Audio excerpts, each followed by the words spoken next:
이 고슴도치 작업하는 제 친구한테 이걸 보여줬더니 아 오빠 보여주지 마, 나 따라할 것 같아 이러는 거야. 아이디어가 너무 좋아서.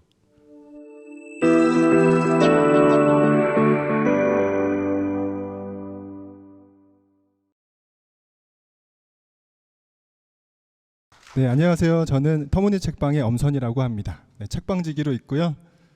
네, 저도 이제 서점학교 3기 출신이거든요. 네, 그래서 여기 되게 오랜만에 와서 약간 뭐 친정집 온 것 같은 그런 느낌이라고 해야 될까요? 뭐잘 모르겠지만, 네, 그래서 더 떨리는 것 같기도 합니다. 네, 저는 터무니 책방 자체가 지금 이제 4년차 된 책방인데요. 이제 뭐 그렇게 외부적으로 책방으로서의 단단한 입지를 가지고 있거나 뭐 굉장히 지속 가능한 책방의 세계를 열고 있는 그런 사례, 성공 사례 같은 경우는 아니고, 저도 똑같이 고군분투하고 있고 나름의 문화를 뭐 독자분들이라든지 손님분들에게 또 지역 사회에 함께 호흡하려고 노력하는 그런 사람과 공간으로서 함께 파트너십 같은 느낌에서 소개해드릴 수 있을 저희 책방 소개를 해드리도록 하겠습니다. 네, 저 처음에 책방 할 때 굉장히 고민을 많이 했어요. 여러분들도 고민을 되게 많이 하시겠지만 이것을 진짜 해도 되는 것인가, 저의 모든 것들을 말아먹진 않을까, 네, 그런 두려움들이 굉장히 많았는데요. 네, 차차 그런 과정들을 좀 소개해드리도록 할게요. 오늘은 첫 번째는 이제 터무니 책방 책 공간이라고 불러요.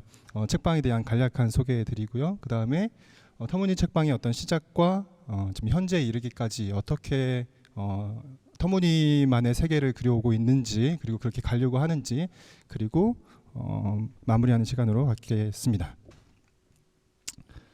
네, 터무니 책방은 제가 혼자 하고 있는 건 아니고요. 같이 함께 하고 있는 작가님도 계시고 그 기획자들도 있고, 네, 조금 여러 명에서 같이 멤버십으로 해서 책방을 운영하고 있고요. 처음에는 군포시, 경기도 군포시에서 엘리베이터 없는 시장통의 4층에서 시작을 했어요. 네, 한눈에 봐도 엘리베이터가 없어요. 4층. 네, 그래서 저기를 올라가도 되는 것인가 라고 생각하신 분들 굉장히 많고, 제가 이제 길 가다가 들었어요. 이게 손님분들이 가시다가 여기 책방이 있네? 아이 설마 없겠지 하고 그냥 가시더라고요. 그만큼 이렇게 외져 있는 곳이었었어요. 근데 저희가 제일 쌌거든요. 그리고 보시기에도 이렇게 약간 세모꼴 돼서 뭔가 드라마틱한 무언가가 펼쳐질 것 같잖아요. 그래서 들어가면 네, 이런 공간으로 꾸렸었어요. 저희는 독립 출판물을 주로 많이 다루고 있고요. 그래서 독립서점이고 또 예술가들이랑 어떤 활동가들, 기획자들이랑 협업을 많이 하고 있습니다. 네, 이렇게 저희는 전시, 그 갤러리를 독립적으로 운영을 하고 있어요. 전시도 지속적으로 전시하고 있고, 지역의 아이들이랑 어떤 책에 대해서 같이 이야기 나누는 그런 프로그램들도 하고, 그렇게 한 2년 정도를 그렇게 진행을 하다가 저희가 그 공간에서 나와야 했어요. 그래서 지금은 경기도 의왕에 굉장히 한적한 곳에 이사를 했어요. 지금은 나무도 굉장히 많고 새소리도 엄청 많이 나고, 지금 뭐 새가 둥지를 텄는데 알도 낳다가 새끼를 까서 날아가는 것까지 제가 봤거든요. 최근에 너무 새로운 경험을 하고 있고, 가끔 고라니도 나옵니다. 그래서 손님분들이 막 이렇게 나와서 사진을 찍으시는 거예요. 뭔가 봤더니 고라니가 마당 앞을 이렇게 걸어가기도 하는 그런 곳에 자리를 잡았습니다. 네, 이렇게 여전히 독립출판물이랑 뭐 커뮤니티 전시 이런 것들도 꾸준히 계속 하고 있고요. 저희가 1, 2층으로 나눠져 있는데요. 모든 곳에 제가 있을 수 없다 보니까 다양한 문구들로 손님들한테 전체적인 톤이라든지 설명, 안내를 해드리고 있어요. 네, 샘플책으로 맛보고, 작품 맛보고, 구매 후 완독, 난 멋진 독자, 계산은 위층, 편의군역에. 네, 뭐 이런 식으로 네, 어떤 문구들을 통해서 이제 오시는 분들하고 호흡하는 거죠. 이제 본격적으로 터무니없는 사람들의 터무니 책방을 말씀드릴게요. 오늘의 이야기는 터무니 책방이 어떤 씬에서 어떠한 역할을 어떠한 태도로 하려고 한다라는 이야기를 좀 해드릴 것 같아요. 앞에 했던 문구처럼 저희 책방 제가 잊지 않기 위해서 다루는 문구들이 있는데요. 요즘 시대의 책방이라니 정말 터무니없네요라는 이 강의의 제목도 마찬가지고요. 그리고 터무니없는 사람들의 서로의 터무니 되어주기, 그리고 누군가를 이해하는 것은 가능한 걸까? 네, 그리고 작가 같은 독자, 독자 같은 작가, 다 같은 작자. 네, 다 같은 작자. 이거는 내가 어떤 사람들과 어울릴 것이고, 그리고 그 사람들이 방문했을 때 나는 어떤 태도로 그 사람들을 맞이할 거고, 그리고 그 사람들 사이에서 나는 어떤 역할을 하고 싶다에 대한 저희의 어떤 카피라이팅인 거죠. 네, 첫 번째로 터무니없는 사람들이 서로의 터무니 되어주기. 네, 사실 터무니 책방은 책방 이전에 예술대안공간으로 먼저 운영을 하고 있었어요. 그러니까 그걸 운영할 때 저도 책방 그 서점학교에 들어왔던 거죠. 그 예술공간 운영하면서 여기에 들어왔었어요. 그래서 공터라는 이름의 예술공간으로 갤러리를 중심으로 다양한 초대전, 기획전 이런 것들을 하고, 그 중에서 어떤 커뮤니티도 하기도 했고, 주요 워크숍을 했었었는데요. 그게 터무니없이 책 만들기라는 책 만들기 수업을 거기서 했었어요. 네, 이게 어떻게 보면 터무니 책방의 모태라고 할 수 있겠죠. 이 책 만들기는 8주간의 과정을 겪고 나만의 책 만들기 어떤 내용에서부터 형태까지, 책의 형태까지 모든 것을 다루는 자기 책 만들기 실험이었고요. 사실은 이런 책 만들기가 독립서점, 이런 독립출판 이런 게 지역에서는 그렇게 많이 알려진 건 아니거든요. 물론 수원은 굉장히 많이 잘 돼 있고 인천도 잘 돼 있는 걸로 알고 있지만 제가 이제 오픈할 당시에 안양, 의왕, 군포 이런 데는 거의 전무했었어요. 거의 없었거든요. 지금은 조금 생기고 있지만, 그래서 나의 책을 만든다는 개념 자체도 그 지역에서는 많이 몰랐던 개념이었어요. 그래서 그런 책 만들기를 해서 책에 대해서 이해도를 높이고, 그리고 그 이해도를 반면으로 자기 책을 만드는, 그리고 한 달 정도 전시를, 저는 갤러리도 같이 있으니까요. 이렇게 전시를 하고 또 외부의 초대전까지 가게 됐었어요. 그래서 좀 더 큰 전시도 하게 됐고요. 이 책 만들기는 지금까지 계속 하고 있기는 한데요.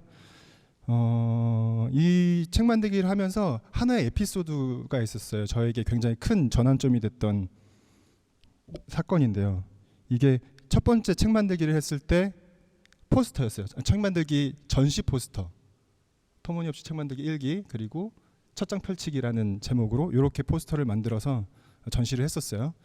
그리고 많은 분들이 와서 전시를 보셨죠. 그 중에는 저희 누나의 딸도 있었어요. 예. 그리고 이렇게 보고 3개월이 흘렀어요. 근데 그 조카가 저한테 갑자기 전시를 하고 싶다는 거예요. 그래가지고 그래, 저는 이게 몇 장 그 그림 몇 장 가져와서 전시하겠거니 해가지고 저희 이제 워크숍 하는 세미나 룸도 있거든요. 세미나 룸 하루 빌려서 그냥 전시를 하자라고 해서 왔는데, 얘가 책을 쓴 거예요. 3개월 동안 몇 권을 썼을까요? 3개월 동안 30권을 썼어요. 내가 3개월 동안 삼촌은 아무것도 못하고 있는데, 작가란 놈이 아무것도 못하고 있는데 너는 30권을 썼구나. 봤는데 이게 또 그냥 대충 쓴 게 아니에요. 엄청 단단해요, 내용들이. 자, 포스터 보실게요. 포스터 앞에 거랑 비슷하죠? 비슷하죠? 이거 포스터 만든 거예요. 그림책을 썼는데요. 이 내용들이 그냥 웃어 넘길 내용들이 아니에요. 시리즈물도 있고요. 보시죠. 1, 2, 3 시리즈물도 있고 뒤에 가격도 적혀 있어요. 그리고 제가 책 전시했던 것들 그대로 따라서 이렇게 했거든요. 하나를 보시면 고슴도치 마을에서는 누군가에게 다가갈 때 양말을 입곤 했어요. 왜 양말을 입을까요? 찌르니까. 엄청나죠? 이 고슴도치 작업하는 제 친구한테 이걸 보여줬더니 오빠 보여주지 마, 나 따라할 것 같아 이러는 거야. 아이디어가 너무 좋아서. 이게 막 양말 빨래 널고 이런 것도 있고요. 그리고 게다가 인형극도 준비해 왔어요. 인형극도 준비해서 이렇게 인형극하고, 제가 첫 번째 그 책 만들기 전시를 열고 3개월 후에 이렇게 아이가 한 거를 보고선 너무 충격을 받은 거예요. 이 창작하는 영향력이라는 게 굉장히 크다. 이게 비단 책을 읽거나 책을 이렇게 즐기는 것을 이제 만드는 것까지 갔을 때 굉장히 영향이 굉장히 크구나라는 생각을 하게 됐었어요. 그래서 함께 책을 만드는 것에 대해서 굉장히 인사이트를 얻어서 아이들이랑 기획전도 하고 여러 가지 주제전도 좀 더 펼쳐냈던 것 같아요. 이 시기를 계기로 뭔가 책에 대해 좀 더 제가 집중할 수 있었던 것 같거든요. 그리고 그래서 이제 다양한 분들이랑 책 만들기를 좀 더 하게 됐었어요. 이거는 제가 그 경로당 어르신들이랑 책 만들기를 했었거든요. 저 혼자 한 건 아니고 저하고 협력하는 다른 이제 불러 모아가지고 다른 작가, 청년 작가들이랑 같이 함께 어르신들이랑 반년 동안 함께 동고동락하면서 그분들의 이야기를 가지고 해석해서 함께 책을 만들었죠. 처음에는 어르신들은 저희가 책 만들기 한다고 무심코 가니까 자기들은 바보라서 그런 거 못한다라고 얘기하셨어요. 그래서 저희는 그냥 밥 먹으러 올게요, 같이 밥 먹으러 올게요 하고선 이제 대화 나누면서 이야기를 끌어내고 책들을 만들었죠. 그래서 보시면 저 제일 오른쪽에 있는 것은 어르신들한테 일회용 카메라를 드리고 사진을 찍어 오게 해서 사진 촬영, 생애 처음으로 사진기를 받아보신 거예요. 자기 사진기를.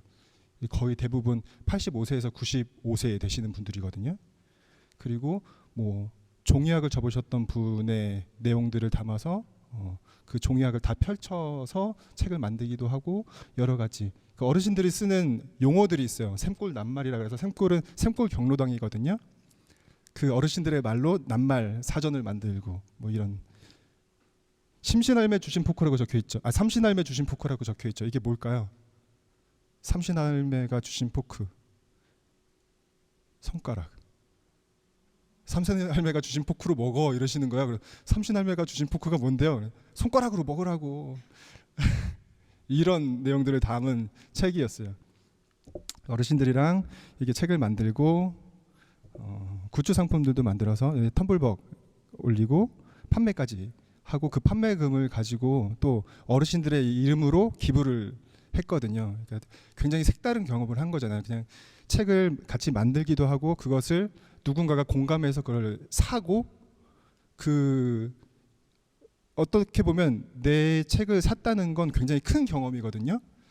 내가 어떤 창작을 만들어서 그것을 전시라든지 혹은 그런 것에 올려놓고 사람들이 공감하고 그것을 그 사람이 돈을 주고 샀다는 거는 굉장히 큰 경험이라고 봐요. 근데 우리는 대부분 창작만 하고 다 쓰레기통으로 가잖아요. 이 풀사이클의 창작의 경험이 저는 굉장히 중요하다고 생각했어요. 그래서 그런 거를 함께 할 수 있는 곳이 무엇일까라고 생각했을 때가 책방이라고 생각이 했던 거죠. 그래서 저는 이런 씬에 있고 싶었어요. 그러니까 대단한 책이 아니라 우리 이야기들이 담겨 있는 책들 그리고 창작이 함께 하고 있는 그런 곳, 그런 씬에 함께 하고 싶다. 그래서 더더욱이 독립출판, 인디씬이죠. 이 출판의 인디씬에 함께 하려고 노력을 하고 있는 거고요. 그리고 말씀드린 것처럼 만들고 무대에 올리고 판매하는 경험까지 할 수 있다면 이게 전체 창작의 경험이 아닐까라고 생각을 하고 그렇게 공간을 꾸려가려고 했습니다. 저는 처음에 책방을 할 때 가장 고민을 했던 지점이 뭐냐면 저는 서점이라고 하면 제 고정관념에 책이 굉장히 많아야 될 것 같고 또 그 책이 되게 순환이 빨라야 될 것 같은 거예요. 그런 압박감이 있었어요. 서점을 차린다고 했을 때. 근데 그래서 고민을 많이 했어요.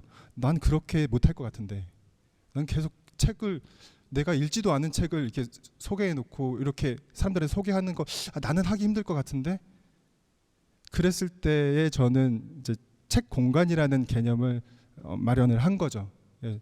물론 책방으로 이야기했을 때 많은 분들이 다른 개념을 떠올리실 수 있어요. 근데 저는 그렇게 떠올랐거든요. 서점이라는 개념이 책이 그렇게 많아야 되는 것 같이 저는 느꼈어요. 그래서 나름대로 책 공간이라는, 책을 중심으로 창작을 도모하는 공간이라고 정체성을 만들어 놓고, 그리고 어떤 서가는 그 책들을 손님들에게 전시하는 갤러리라고 생각을 했어요. 그러고 나니까 조금 마음이 편해졌어요. 이게 서점을 연다는 것 자체가 나는 책 공간을 열 거니까, 그냥 내가 생각하는 개념의 서점이 아니라 나는 책 공간을 운영할 거니까. 그래서 처음 시작할 때는 70종의 책으로만 시작을 했어요. 굉장히 적죠. 굉장히 적은 수로 시작을 했고, 지금은 약 350종에서 400 정도 되는데, 이것도 많은 건 아니죠. 다른 서점에 가보면 훨씬 많은 책들이 있고, 그런데 저희는 저희 책방지기들이 소화할 수 있고 소개할 수 있는 정도의 책들로만 가져오게 되는 것 같아요. 그래서 한 요 정도 되는 것 같고요. 시작할 때도 그렇지만 독립출판물이 거의 70에서 80%, 왜냐하면 이런 창작을 저희가 추구하기 때문에, 그리고 거기에 있어서 저희가 진짜 소개하고 싶은 어떤 동기부여가 될 수 있는 그런 기상출판물은 한 20에서 30%로 하고 있어요. 그래서 시작할 수 있었던 것 같아요. 서점이라고 했을 때 70종의 책만 있으면 저는 납득이 안 되는 거예요. 저는 이게 서점이라고? 근데 나름의 어떤 무대를 만들어 놨다 생각하니까 좀 마음이 편한 거죠. 나는 이제 한 권 한 권을 좀 더 성의껏 소개하는 그런 책 갤러리, 책 무대, 책 공간, 그리고 이 책을 가지고 무언가를 하는 그런 공간을 할 거야 하니까 마음이 좀 편해졌어요.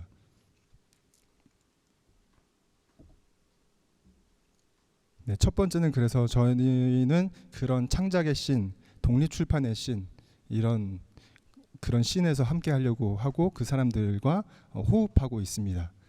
그리고 두 번째는 누군가를 이해하는 것은 가능한 걸까? 라는 질문이자 어떤 태도인데요. 사실 이 질문은 대답할 필요가 없다고 생각해요. 사람마다 답은 다 다를 것이고, 저는 모든 어떤 프로젝트라든지 어떤 행위에 이 질문을 하고 시작을 하면 조금 다양성 있게 보게 되는 것 같았어요. 처음에 이제 그렇게 서점을 차려놓고 운영을 하는데 이 손님들이 올라오시잖아요. 4층 힘들게 올라오신단 말이에요. 막 땀 뻘뻘 흘리시면서 여름 같은 경우에 올라오신단 말이에요. 왔는데 자기가 생각했던 서점의 개념이 아니거든요. 여태까지 봐왔던 서점의 개념이 아니니까 이런 이야기도 저는 들었었어요. 우선 책까지도 아는 것들로 있다. 막 비하한다는 표현보다는 그냥 가볍게 던지신 말씀이시죠. 예. 그리고 자기 책 사고 싶은데 내가 사고 싶은 책이 없는 거예요. 왜냐하면 다른 거니까. 저는 이게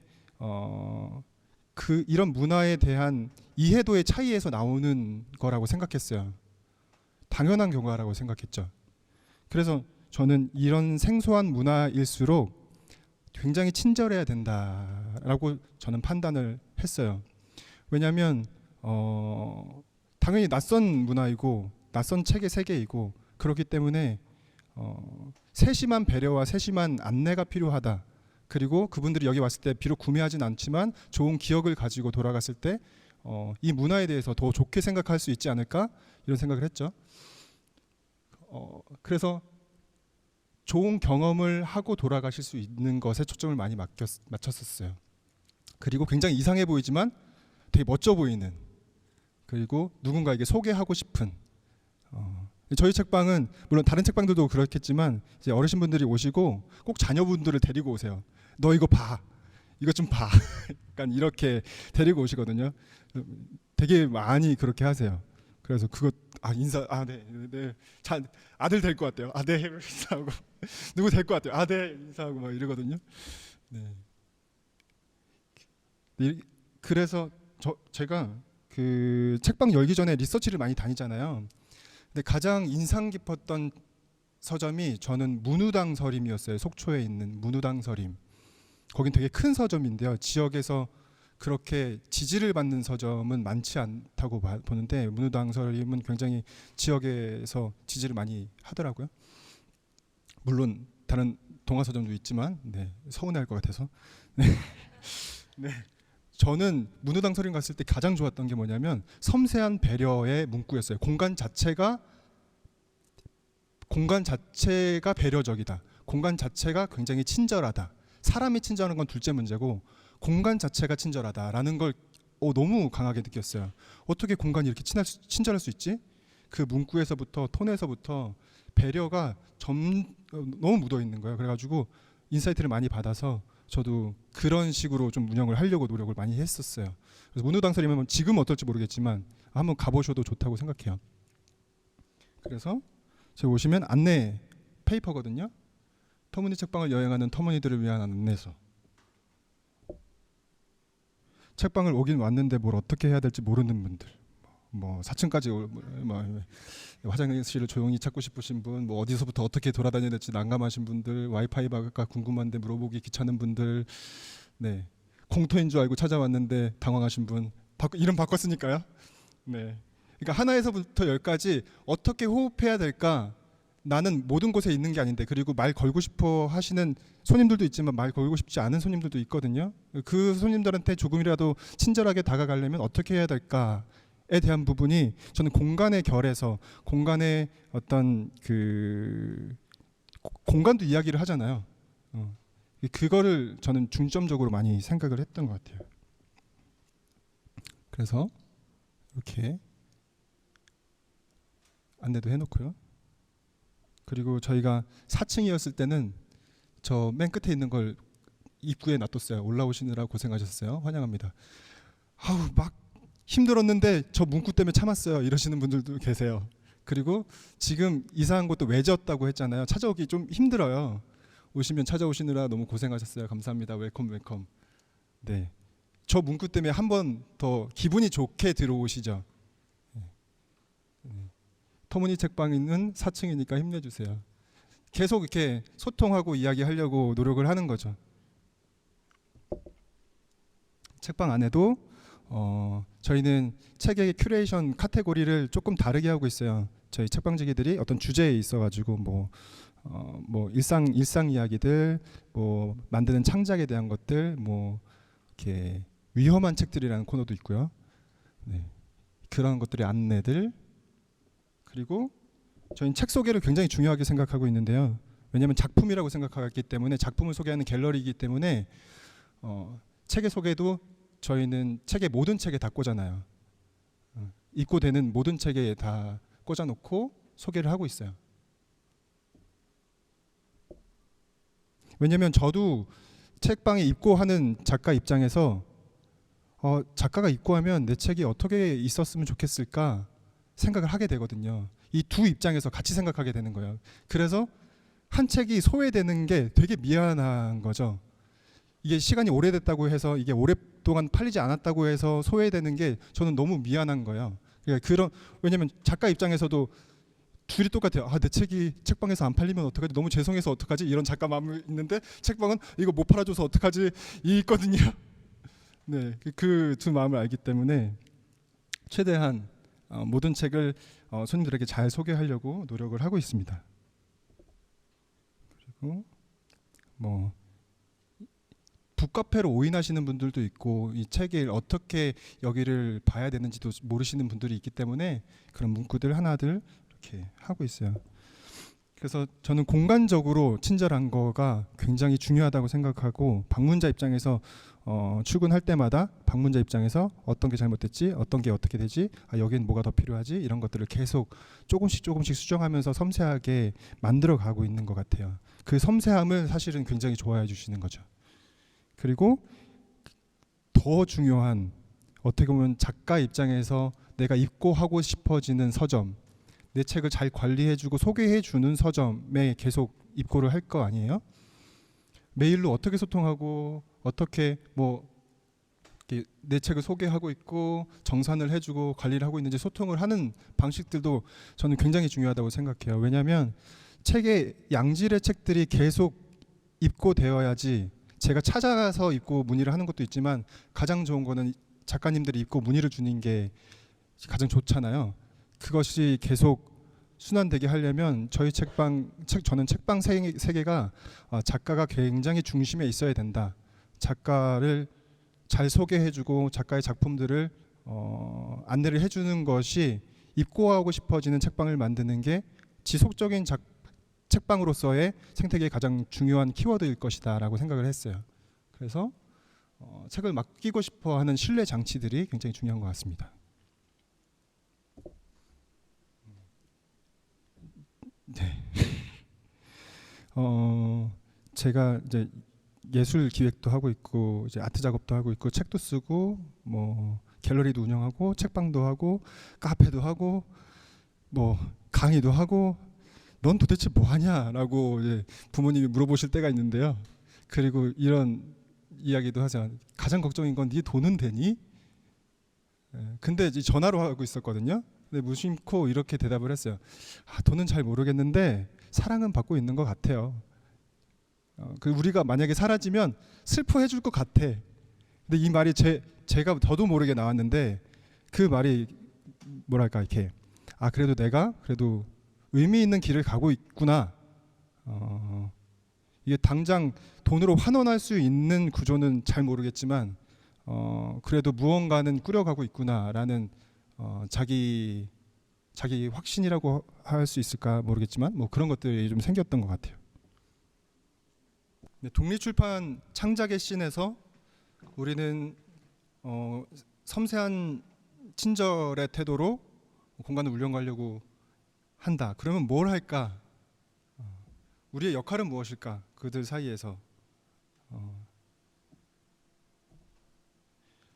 저는 그 책방을 이렇게 보다 보면 책을 가장 유심 있게 보시는 분들을 보면 작가님들이 제일 유심 있게 봐요. 작가님들 물론 그렇지 않은 분들도 있긴 하지만 작가님들 같은 경우는 책을 쓰시는 분들 같은 경우도 책을 굉장히 많이 구매를 하시고 또 탐독하시고 그러시죠. 그리고 또 가만 보면 그렇게 유심히 보시는 분들이 언젠가는 책을 쓰시더라고요. 저는 크게 다르다고 느끼지 않았어요. 일단 서가 안에서는 모두가 독자인데 그 독자가 다시 자기의 창작으로 이어질 수 있는 가장 중요한 공간 같았어요. 그래서 작가들은 되게 좋은 독자로 시작하는 것 같아요. 그리고 좋은 독자는 되게 쓰고 싶어지는 것 같아요. 되게 자기 창작을 하죠. 그렇지 않기도 하지만. 그래서 저는 저희 책 공간이 읽고 쓰고 만드는 일을 하고 싶게 만드는 창작 매개자의 역할이겠다라고 생각했거든요. 그것이 일단 서가에서부터 시작을 하고 책 만들기도 그렇게 손님으로 오셨던 분들이 같이 책을 만들어요. 실제 책을 만들고 이거를 저는 출판까지 안 하거든요. 많은 분들이 물어보세요. 출판사 안 하냐? 출판을 하지? 그것까지 할 여력이 안 돼요. 다른 분들 책까지 내줄 수 있는 제 여력이 안 됩니다. 저는 아직은 여기까지예요. 그랬거든요.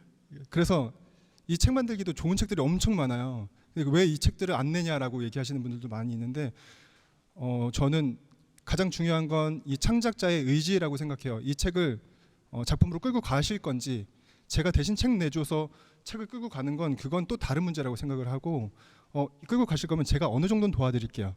이렇게 하거든요. 그래서 실제로 책이 나오신 분들도 있고 입고를 하신 분들도 있어요. 이 작품 같은 경우도 굉장히 유명해진 작가님 책이고요. 위의 책 같은 경우는 수학 선생님이거든요.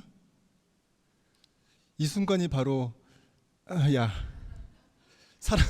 사람의 관계를 수학적으로 표현을 한 책이에요. 저는 봐도 이해를 못하겠지만 네, 이런 책들도 있었고요.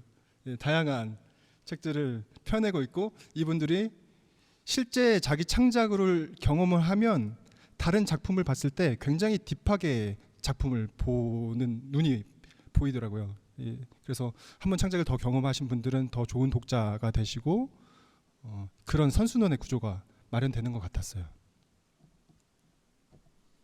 그리고 저희 커뮤니티에서 제일 유명한 커뮤니티인데요. 드로잉 월세방 세입자 클럽이라고요. 이거는 한 30분도 안 돼서 다 마감돼요. 막 문의가 막 오는데 드로잉 커뮤니티고요. 그냥 드로잉 뭐 한두 개 하는 게 아니라 3개월 동안 540장을 그리는 커뮤니티예요. 그리고 저는 굉장히 스파르타식으로 운영을 합니다. 가차 없고요. 드로잉을 하는데 어떤 마음으로 해야 되냐? 헝그리 정신으로 해야 된다. 소소한 성공, 사소한 작은 성공 필요 없다. 큰 성공이 요즘엔 더 중요하다. 작은 성공해서 뭐해? 큰 성공 한번 해야지라고 해서 540장 돌파를 하는 거예요. 그래서 이게 전화 인터뷰 하거든요. 전화 인터뷰하면 웬만한 그 마음으로는 들어오실 수 없어요. 꼭 하실 마음이 있으셔야지 들어오실 수 있어요. 엄포를 엄청 놓고 시작을 하지만 아직까지 낙오하신 분들은 없어요. 다 540장 하셔서 또 한 분은 540장 하면 진짜 많거든요. 엄청 많거든요. 그걸 한 북으로 엮어가지고 그때 조금 20대 초반이신 분이었는데 이제 다 전시하고 난 다음에 저한테 오는 거예요. 와가지고 자기 취직했다고 이거 포트폴리오 내서 와 나한테 취직시켜줬다고 막 그러는 거야 가지고 와 막 이랬었거든요. 그래서 저도 되게 뿌듯했었고 그리고 지금 여기서는 중요한 게 제가 이 터무니 책방이라는 것 자체는 터무니는 굉장히 어떻게 보면 꽤나 그 대책 없는 말이지만 시작을 되게 쉽게 해주는 말이에요. 그리고 결과보다는 행위에 더 집중된 말이에요. 결과가 좋을 수도 있고 안 좋을 수도 있지만 행위 자체, 행동 자체가 굉장히 중요하고 쉬울 수 있다는 취지예요. 540장 이것도 마찬가지로 드로잉을 결론적으로만 가게 되면 좋은 그림만 그리고 싶어지는 거예요. 근데 양을 늘려버리면 결과보다는 내가 하고 싶은 드로잉의 실험들이 더 중요해지는 거죠. 더 양적으로 흘러갔을 때 내가 발견되는 터무니없는 것들 속에서 소재들을 발견하고 그런 것들로 다음 창작을 이어갈 수 있는 그런 역할을 하는 거죠. 그래서 이 540장을 지나고 나서 그 소재들로 작품 활동을 하시는 분들 그리고 그걸 엮어서 책을 내시는 분들 되게 많이 있죠.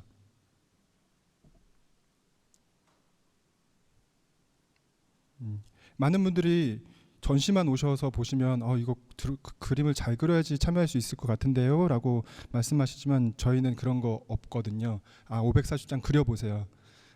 그러면 결론이 이렇게 날 거예요. 이렇게 말씀드려요. 실제로 그림을 그려보지 않은 분도 참여해서 전시하시고 하거든요.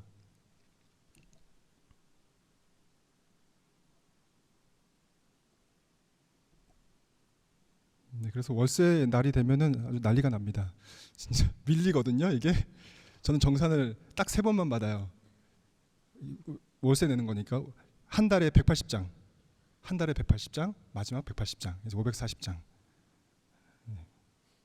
이게 저희는 터무니 책방에 오면 무언가 이렇게 내가 작가가 될 수도 있어라는 동기부여를 받는 곳이었으면 싶은 거죠. 작가가 독자가 되는 곳이면서도 독자가 앞으로의 작가로 응원받을 수 있는 그런 공간을 저희는 취지하고 있어요. 그래서 작가분들 같은 경우도 어떤 자극이 필요하거나 할 때 방문할 수 있고 독자분들도 계속적으로 그런 끈을 놓지 않도록 방문하셨을 때 그런 톤들이 마련될 수 있는 그런 공간. 그래서 지속적으로 어떤 초대전이라든지 뭐 기획전 그리고 주제전 그리고 뭐 지역사회에 같이 함께하는 뭐 공연들 같은 경우도 만들어 가고 있는 거죠.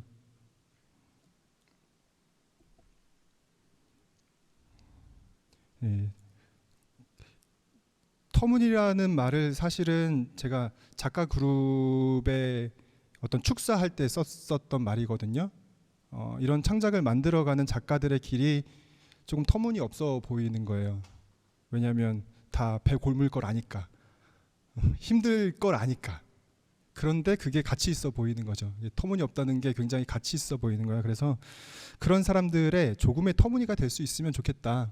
그런 사람들의 어떤 그 작품 그리고 활동들 그것이 조금 기댈 수 있는 터 무늬가 될 수 있으면 어떨까?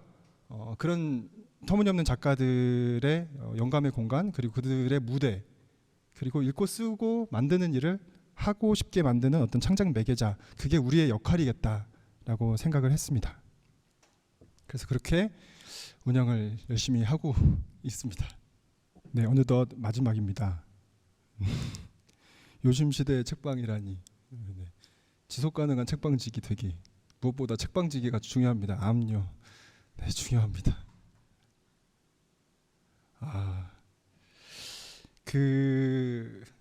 책방을 내가 책방을 하고 싶어 해서 바로 여시는 분들은 거의 없는 것 같아요. 대부분 난 언젠가는 책방을 할 거야. 언젠가는 책방 서점을 열고 싶어. 여러 그 시간과 경험과 이런 것들을 통해서 지나고 난 다음에 그래 이제 이때야라고 생각해서 책방 혹은 이제 이런 공간을 꾸리시려고 도전을 하시는 분들이라고 생각해요. 그래서 나름의 어떤 가치관, 철학, 삶의 태도 이런 것들을 가지고 있는 분들이라고 생각해요. 그렇기 때문에 더더욱이 어떤 그 자본적인 거, 경제적인 거 이런 것도 굉장히 중요하지만 자기 스스로에게 동기부여되는, 자기 스스로가 산다고 느낄 수 있는 그런 지점이 내가 할 수 있는 일터에서 계속적으로 존재할 수 있는가라는 질문이 더 와닿을 수 있다고 보거든요.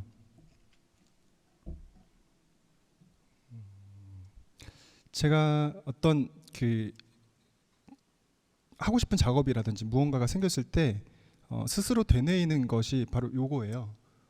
하고 싶은 것과 갖고 싶은 것에는 차이가 있다는 거죠. 그러니까 책방을, 서점을, 또 예쁜 공간을 갖고 싶어 하시는 분들은 굉장히 많아요.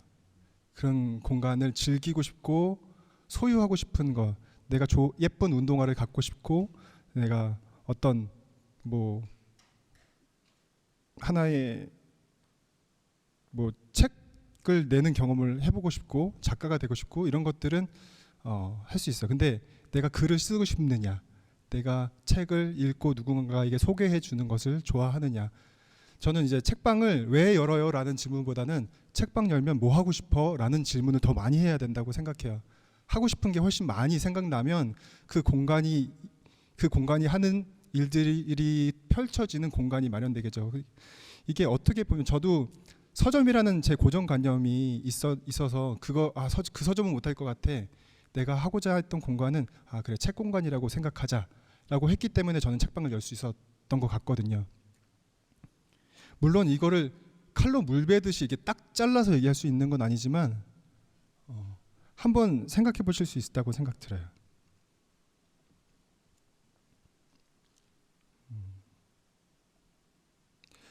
왜냐면 저도 책방에 이게 출판사분들이라든지 오게 되면 이야기를 하거든요. 도대체 이 시는 누가 돈을 버는가? 작가도 돈을 못 벌고, 출판사도 돈을 못 벌고, 서점도 돈을 못 벌고, 독자는 돈을 내고, 그럼 이건 어떻게 된 신이냐라는 이야기를 하거든요. 그런데도 존재를 하고 있고 살아가고 있는 거죠. 사실 저도 이제 경제적인 부분에 있어서 그렇게 이렇게 잘 아는 사람은 아니에요. 저는 이제 예술을 하는 사람이기 때문에 이게 어떻게 비즈니스적으로 되느냐, 어떻게 더 갈 수 있느냐 이거에 대해서는 그렇게 나이스하진 않습니다. 하지만 그 브랜딩이라든지 가치와 의미를 발견하게 만드는 것에 대해서는 조금 그 일가견이 있는데 책방은 의미 빼고는 굉장히 어려운 사업인 거예요. 의미 빼고는 굉장히 어려운 사업인 거죠. 그래서 나름의 방법들을 되게 강구해야 되는 서점임에도 불구하고 하고 싶어져야 된다는 것은 그만큼 책방지기의 동기부여가 지속적으로 이렇게 주입이 되지 않고서는 유지할 수 없는 거라는 거죠. 근데 또 손님 입장, 독자 입장에서는 잘 운영되는 서점을 가고 싶어지거든요. 근데 책방지기가 자꾸 다른 것들을 하게 되면 책방은 소홀히 될 수밖에 없어요. 그래서 저는 책방을 운영할 때 저도 이제 창작자니까 사실 드로잉 월세방 그리고 뭐 책 만들기 그리고 전시 그리고 책 소개 이런 것들이 저의 창작을 만드는 데 있어서 굉장히 좋은 영향을 끼칠 수 있는 구조로 만들어 놓고 있어요. 월세방도 저도 늘 참여해서 그림을 그리거든요. 저는 이제 4번 했어요. 그러니까 제가 몇 장을 그렸죠? 엄청 많이 했죠. 예. 자료들이 엄청 많아졌죠. 저도 꾸역꾸역 들어가서 하거든요. 책 만들기도 제가 하나씩 다 스토리텔링 같이 얘기하면서 같이 만들어내고, 전시들도 그렇게 하고, 책 소개들도 마찬가지고요. 그런 거 하면서 저도 내 본분에 그 내가 만들려고 하는 그 이 씬에서 벗어나려고 하지 않고 그 사람들과 함께 어울리는 것, 그리고 특정 문화 안에서 이 나름의 세계를 만들어가는 그런 즐거움, 이런 것들이 저를 계속해서 이 책방에 있게 만드는 것 같아요.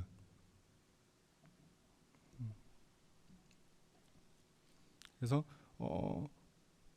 많은 이야기를 하거든요. 이렇게 책방이 잘 굴러가려면 기성 출판물이 많아야 돼. 뭐 커뮤니티를 더 많이 해야 돼. 그리고 뭐 카페를 수익을 많이 늘려야 돼. 여러 이야기들이 되게 많이 있어요. 근데 그 이야기들을 내 기준에서 잡지 않고 비즈니스적으로 접근하다 보면 나는 처음에 돈을 생각해서 책방을 차리지 않았는데 점점 산으로 가는 느낌을 받는 거죠. 근데 사실 둘 다 중요하긴 해요. 되게 어려운 지점인 것 같아요. 제가 이 서점 학교 3기 때 가장 인상적으로 여태까지 남아있던 말이 뭐냐면요. 제가 고민이 있었어요. 책 만들기가 너무 잘 되는데, 수업이 제가 책 만들기 수업을 하는 게 너무 잘 되는데, 그렇기 때문에 자꾸 외부에서 수업 요청이 들어오는 거예요. 저기 가서 수업을 해달라, 여기 가서 수업을 해달라. 그쪽에 수업을 하다 보니까 정작 제 공간에 있는데 수업을 못 여는 거예요. 근데 밖에서 열면 돈을 많이 받거든요. 그걸로 책방을 운영하게 되는 거예요. 그래서 이거 하시는 분한테 여쭤봤어요. 제가 이런 고민이 있습니다. 책 만들기 수업이 좋아서 여기저기에서 얘기가 들어오는데 거기 가서 하면 정작 제가 하려고 하는 거에는 할 수가 없어요. 그게 여쭤봤더니 그거는 단계적으로 해야 된다. 외부에 있는 것을 끊어라. 끊는데 거기에서 예를 들어서 한 50 정도 주면 여기서는 100%를 주던지, 내 거를 만들지 않고 자꾸 외부로 돌다 보면 그냥 이 안에 내 거는 죽을 수밖에 없다고 분명하게 얘기해 주신 거예요. 그래가지고 네 알겠습니다 하고 밖에 있는 것들을 서서히 끊고 이 내부 거를 당장은 돈이 되지 않더라도 그렇게 만들어 갔거든요. 그리고 만약에 어디에서 오면 한 50 정도만 주고, 여기에 더 좋은 게 있습니다. 이런 식으로 조금 다른 베리에이션을 해서 수업을 밖으로 하고, 정통성 있는 거는 저희 책방에서 하고, 이런 식으로 조금 바뀌었던 것 같아요.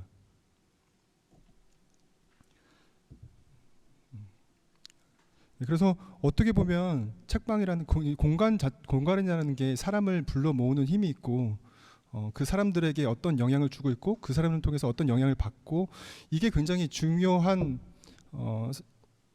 곳인 것 같아서, 그런 일들 속에서, 일련의 과정 속에서 중요한 건 내가 하고 싶은 거를 단계적으로 만들어가기 위한 장치들이다라고 생각하는 것 같아요. 제가 그때 이제 5km 북스 사장님한테도 얘기를 들었었는데, 그분도 처음에 자기는 그림을 그릴 줄 몰랐다. 근데 드로잉 수업을 열고 자기가 드로잉 수업을 듣고 드로잉을 그리기 시작했고, 글 쓰는 것도 수업 열고 자기가 글 수업 듣고 글 쓰기 시작했고, 내가 하고 싶은 것을 단계적으로 해나가는 공간, 그리고 그걸 함께 할 사람들을 초대해서 함께 만드는 그런 공간이 저는 그래도 이상적이지 않나라고 생각해요. 그리고 그게 책방지기가 지속할 수 있는 길이지 않나? 계속 서비스만 주는 게 아니라. 네. 그래서 네. 터무니 책방이 유튜브를 오픈했습니다. 네, 유튜브를 오픈했는데 뭐 이렇게 수익을 생각한 거 전혀 아니고요. 지금 보시면 아시겠지만 제가 이렇게 되게 말 이런 것들 잘 못하는데 엄청난 용기를 냈어요. 진짜 엄청난 용기를 내서 같이 함께 해주겠다는 감독님이 계셔서 편집을 최소화하는 방향으로 독립 출판과 이런 독립 인디 문화와 이 독립 서점에 대한 에티켓이라든지, 그리고 터무니 이야기들을 조금씩 소개할 수 있겠다. 그리고 그게 이렇게 소통하면서 나도 정리될 수 있겠다. 이런 생각이 들었어요. 그리고 터무니 책방 이렇게 검색하면 유튜브에는 전무해요. 근데 유튜브에도 나왔으면 싶은 거예요. 저는 뭔가 있었으면 싶은 거예요. 누가 만들어주는 게 아니라 그냥 있고 싶은 거예요. 그래서 그냥 했어요. 얼굴 자르고 했어요. 처음에 사람 얼굴이 나와야 되지 않냐 뭐 이런 얘기를 하시는데 처음에 감독님 그냥 풀샷으로 갑시다 하고 찍었거든요. 근데 안 되겠는 거예요. 제가 시선 처리도 안 되고. 그래서 감독님 안 되겠어요. 자릅시다 하고 이렇게 했는데 조금 나아졌어요. 네. 그래서 뭐 저희 터무니없는 노트라고 해가지고 노트 만드는 영상들도 하고 저희 책방에 대한 소개 그리고 독립출판물에 대한 것도 의미 있는 족적을 남기자는 거였어요. 저는 지속 가능하면 제일 좋지만 저는 모든 게 영원할 거라고 생각하지 않아요. 저도 사실은 이 책방이 계속 진행될 수 있다고 늘 판단하지 않거든요. 하지만 사람들 기억 속에 그리고 어떤 곳 속에서 터무니 책방이 남아야 한다면 왜 남아야 될까? 어떤 의미로서 남아야 될까? 그것들을 고민해 보면은 하나하나의 책방이 있어야 하는 그리고 존재해야 되는 이유들을 만들어 가지 않나 싶어요. 이제 하루하루 사는 입장에서 그런 의미부여와 동기부여 없으면 금방 소진되고 내가 뭘 위해서 시작했지를 생각하게 되는 거죠. 저는 무엇보다 책방은 그런 가치와 의미가 굉장히 중요하다고 생각해요. 책방지기의 의미의 가치가. 네, 그래서 오늘의 결론은 책방지기가 갖고 싶은 책방이 아니라 책방지기가 하고 싶은 책방을 만드셨으면 좋겠어요. 그리고 재밌게 출근하는 길이 즐겁게 그런 책방을 여러분들이 만드셨으면 좋겠고요. 네, 저는 여기에서 마무리하겠습니다. 네, 감사합니다.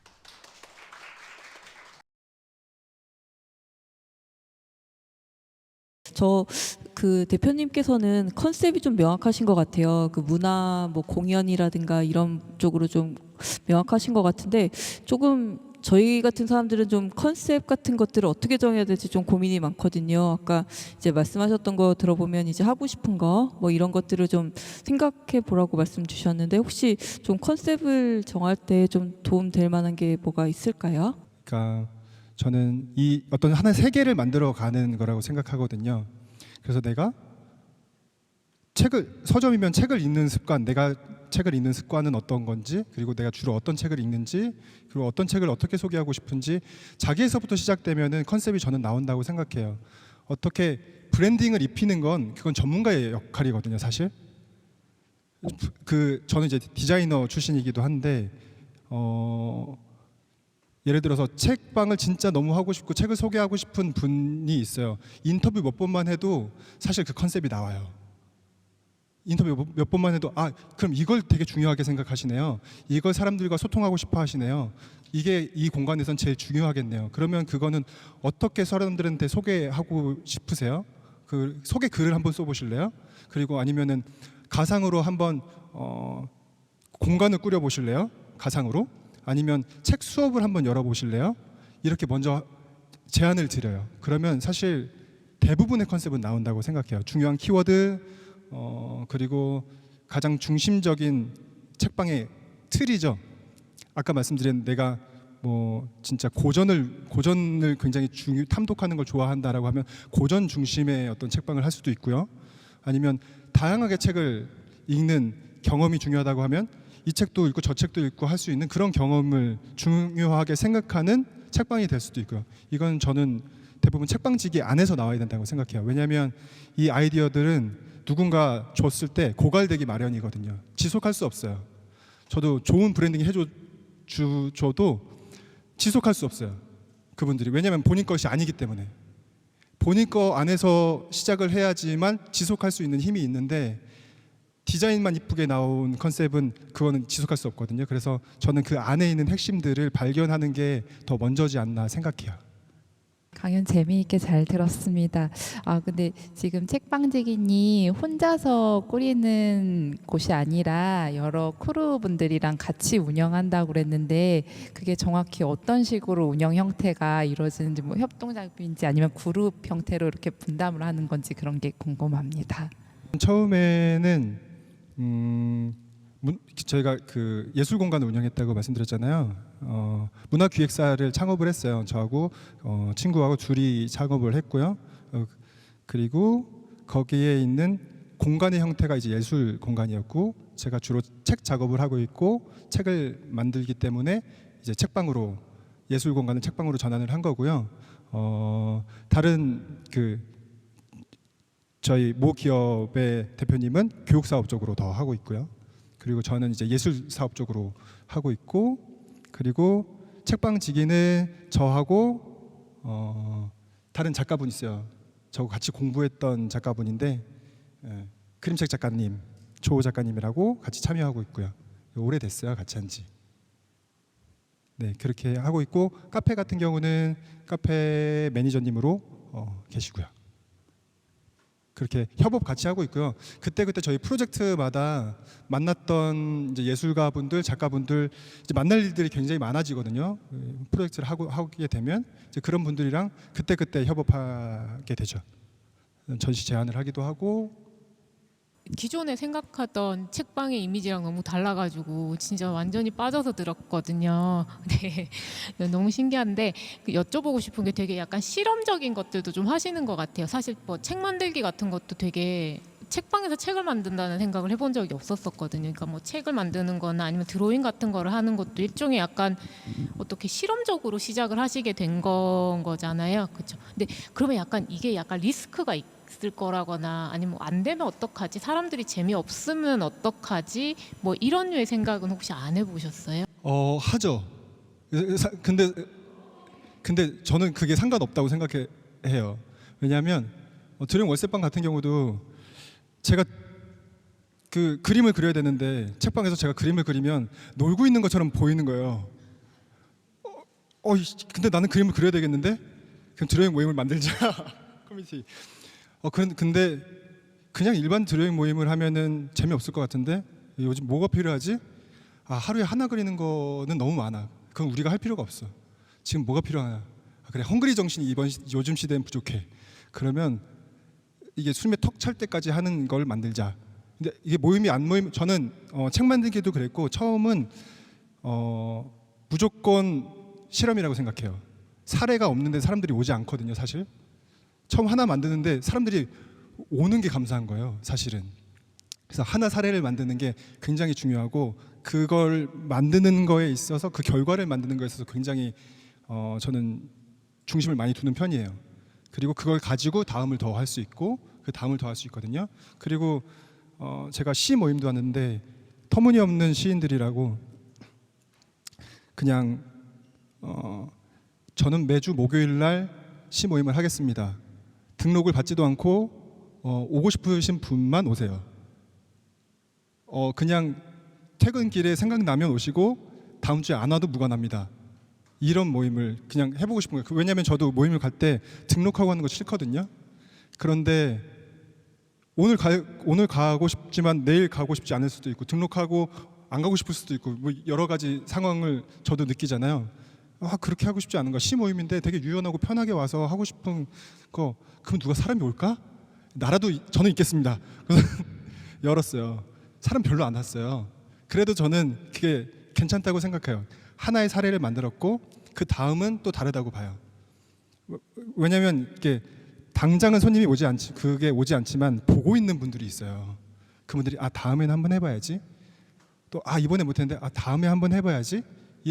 이게 지속적으로 돼야지만 그분들 그냥 보기만 했던 분들까지 포용할 수 있는 게 되지 한두 번 하고서는 사실 그 결과를 알 수 없는 것 같아요.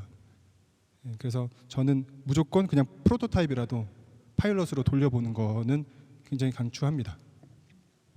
아이디어가 너무 좋으셔가지고 진짜 깜짝깜짝 놀라면서 잘 들었습니다. 그래서 여기가 어디인가 한번 찾아가 봐야겠다 싶어가지고 네이버 검색을 사실 강의하는 잠깐 짬을 내서 한번 봤는데 그 책방계 백종원 선생님 같은 느낌의 체인처럼 두 군데가 뜨더라고요.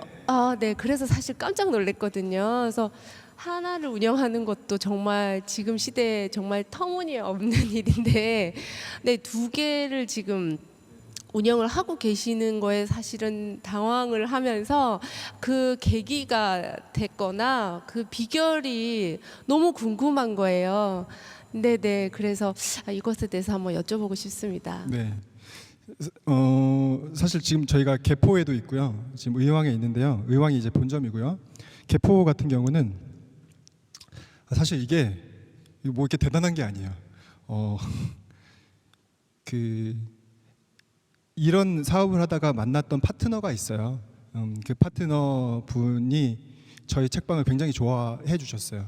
그리고 어떤 식으로든 저희 문화를 저희가 만들어가고 있는 문화에 대해서 지지를 하고 있기 때문에 자기가 있는 공간에서도 한번 펼쳐봤으면 좋겠다라고 먼저 주셨어요. 근데 저희는 굉장히 고민을 많이 했죠. 왜냐하면 이 공간이 하나 는다는 건 굉장한 리스크거든요. 엄청난 리스크고 제가 매일 갈 수 있는 것도 아니고 그리고 저는 지금 오늘 강의가 책방지기가 굉장히 중요하다고 말씀드렸잖아요. 책방지기가 거기 상주할 수 없는 구조거든요. 왜냐하면 갈 수 있는 건 아니잖아요. 또 한 명의 책방지기를 고용하려면 그만큼 또 인건비가 드는 거니까요.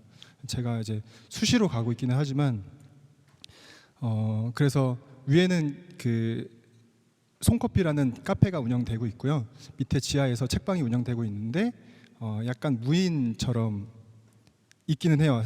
근데 위에서 카페에서 결제를 하는 시스템이고요.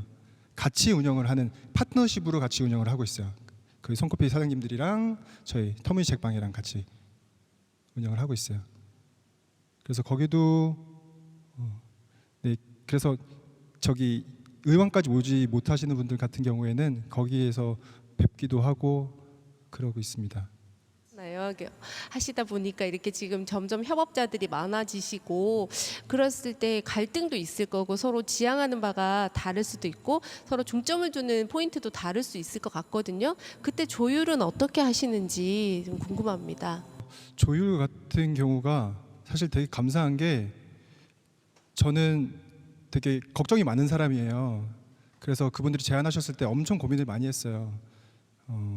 그래서 제안들에 대해서 전체적으로 이야기를 했죠. 그러니까 이런 톤은 뭐 지켜야 될 것들, 뭐 우려되는 지점들 이런 것들 얘기하고 그분들 같은 경우도 저희들을 굉장히 지지해 주시는 분들이어가지고 그냥 다 물어봐요. 그냥 저한테 그냥 아예 전적인 지지를 해주시는 분들이셔가지고 네. 조율 같은 경우는 제가 이렇게 하면 안 됩니다. 저렇게 하면 안 됩니다. 이렇게만 제가 얘기하는 입장이지. 그분들 같은 게 너무 착하시죠. 네. 네. 제가 이거 하지 말라 그러면 안 하시려고 하고 최대한 네 그러고 있어요. 네. 그래서 저는 제가 만들고 싶은 세계에 대해서 많이 얘기하는 게 더 중요하다고 보여져요. 내가 만들고 싶은 세계의 그림을 그 사람이 동의하면 그 영역에 있어서는 제가 주도권을 갖거든요. 저는 조율도 하지만 사실 타협을 많이 하는 사람은 아니에요. 그거 아니면 아니라고 생각하는 사람이기 때문에 여기에서 저는 그거면 안 해요. 이렇게 해야지만 가능하다고 저는 판단해요. 이런 식으로 만들어 가죠.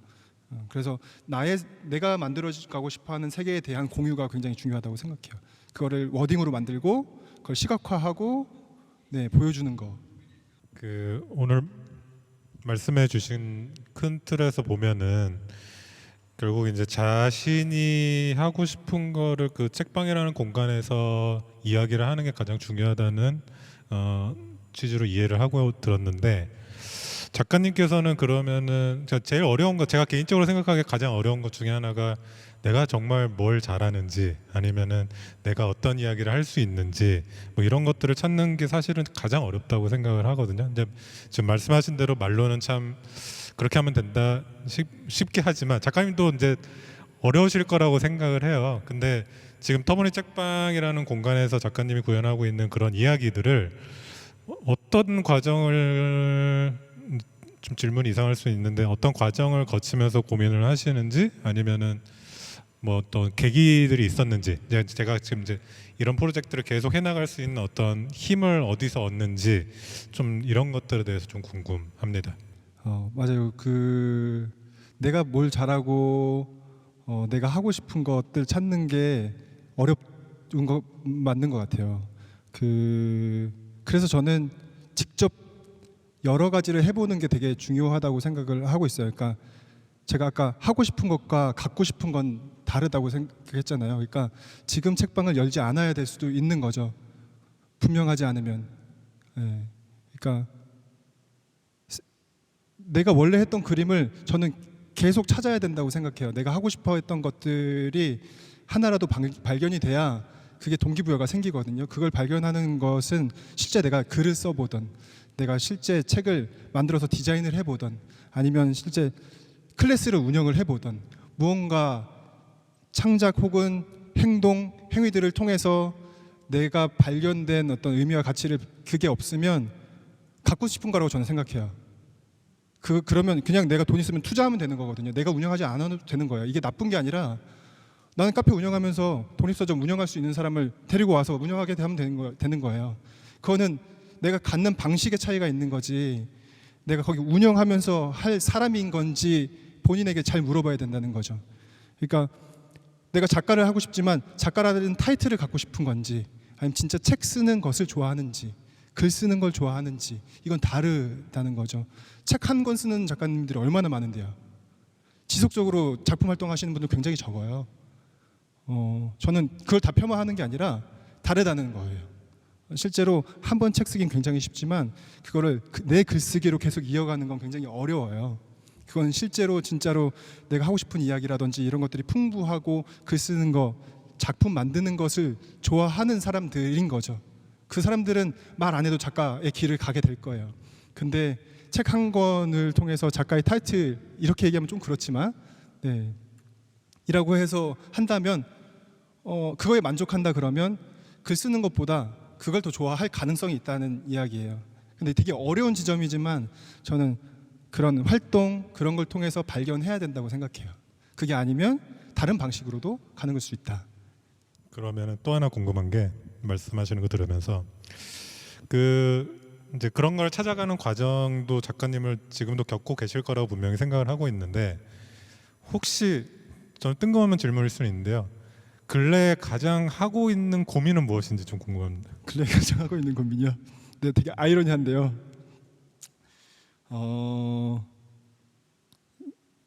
제가 작업을 하고 싶어하는, 제 작업을 하고 싶은 고민이 제일 커요. 책방이라든지 이런 것들을 하고 그림을 그리고 있는데 정리를 못 하고 있거든요. 제가 작년에 전시를 했어요. 제가 작년이 이제 불혹이 돼서 전시를 했거든요.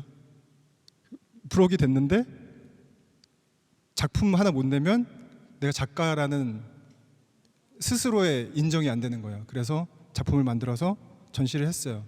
그래야만 내가 이 책방을 계속 운영한다는 정체성이 확립이 될 것 같은 거예요. 그래서 전시를 하고 지금 거의 1년이 더 지났죠. 그러니까 이제 또 쌓아온 건 많은데, 이것도 그래서 구조로 만들 수 있으면 어떻게 구조로 만들 수 있을까, 내가 창작을 좀 더 쉽게 하려면 어떻게 이 책방 생태계에서 나도 작가로서 할 수 있을까에 대해서 좀 많이 고민하는 것 같아요. 쉽지는 않은데, 그거하고 더불어서 이제 비즈니스적인 것도 이제 고민을 좀 하는 거죠. 이 전체 생태계에서 수익이 날 수 있는 구조들은 어떻게 또 만들 수 있을까, 이것도 고민을 많이 하고 있어요. 듣다 보니까 좀 여쭤보고 싶은 게 생겨가지고, 네, 그 공간 안에서 사실 되게 다양한 프로젝트들을 실험하는 형태의 어떤 창작자 분이시라고 생각이 사실 들거든요. 근데 그런 프로젝트를 할 때 그러니까 어떤 걸 그냥 시도해보는 걸 더 중점을 두시는 건지, 사실 그러니까 그런 어떤 일이나 무언가를 만들어갈 때는 어느 정도의 퀄리티가 사실 보장이나 완성이 되어야 된다고 생각을 하거든요. 이제 그렇다 보면 계속 이제 어떤 마음속 안에 허들이 계속 생길 것 같거든요. 그래서 그런 어떤 완성, 그러니까 내 머릿속에 있는 어떤 완성보다 좀 더 실행을 되는 걸 더 중점을 두시는지, 아니면 그걸 물론 같이 갖고 가시겠지만 좀 어떻게 생각하시고 이런 실험들을 하시는지 궁금합니다. 저는 시작이 가장 중요하다고 생각하는데요. 시작보다 더 중요한 건 동기부여라고 생각해요. 그러니까 이거를 왜 하고 싶은지 내 동기부여가 무엇이었는지가 사실 더 중요해서 그게 나로부터 나온 일이라고 하면은 뭐 시도해 볼 수 있다고 생각해요. 그 결과를 떠나서 결과가 저는 그래서 뭘 하나를 열어도 최소 3번 이상은 하자. 한 번에는 볼 수 있는 그림이 아무것도 없어요, 사실. 누구도 그렇지 않거든요. 아까 말씀드린 것처럼 뭐 한 번 해도 손님들이 그렇게 바로 하지 않아요. 좀 보고 있다가 이런 게 있네? 다음에 할까? 놓쳤네? 그 다음에 할까? 그러니까 최소 3번 이상은 꾸준히 해야지만 사실 열매를 얻을 수 있거든요. 근데 한두 번 하고 없어지면 내 노하우도 별로 쌓이지 않을 뿐더러 의미 있는 족적이 남지가 않아요. 이게 비즈니스적으로 뭐 성과적으로 성공하지 못했다 하더라도 의미 있는 족적을 내가 얻기 위해서는 어느 정도는 가야 되는 거죠.